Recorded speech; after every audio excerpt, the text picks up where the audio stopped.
ખેડૂત મિત્રો, હું મનોજ નોનિયો સીડ્સ કંપનીમાંથી આજે તારીખ 2 ડિસેમ્બર 2025 મામસા ગામમાં છીએ, જે ઘોઘા તાલુકો જિલ્લો ભાવનગરમાં પડે છે.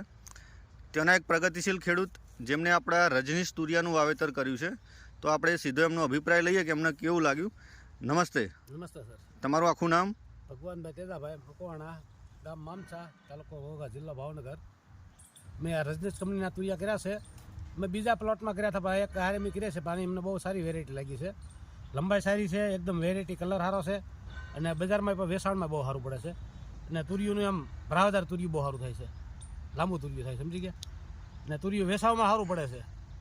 બીજી વેરાયટી તમે કેટલા વર્ષથી કરો છો તુરિયાની? મેં 2-3 વખતથી કરવી છે, પણ એ કરતાં તમને આ રજનીશ કંપનીનું છે ને એ બહુ સારું લાગ્યું છે વેરાયટી.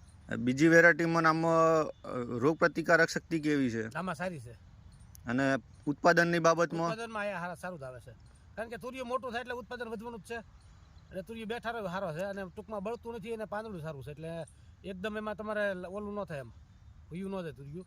આ તુરિયામાં ખાખર વધારે લાગે, આમાં તો ખાખર ઓછો લાગે, સમજી ગયા. તુરિયું બહુ સરસ છે. બજારમાં ફેર આવે છે? હા, બજારમાં ફેર આવે છે. તુરિયું સારું હોય એટલે ગમે તારા લાઇટનું રૂપ થઈ ગયું, રૂપવાળું હોય એટલે ગમે વેચાઈ જાય. ઓકે, તમે આ પ્લોટ જોઈ શકો છો, આની બેઠક જો આ નીચે છે. સપોઝ માંડવે હોય તો તમારે એની ફ્રૂટની સાઇઝ બહુ સારી બને અને ટેડા મેડા ના થાય વધારે.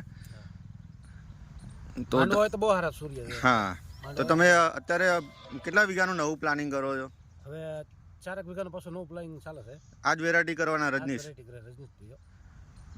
બીજા ખેડૂતોને શું ભલામણ કરો? બસ આ રજનીશનું વાવે એમ જ. Okay, thank you.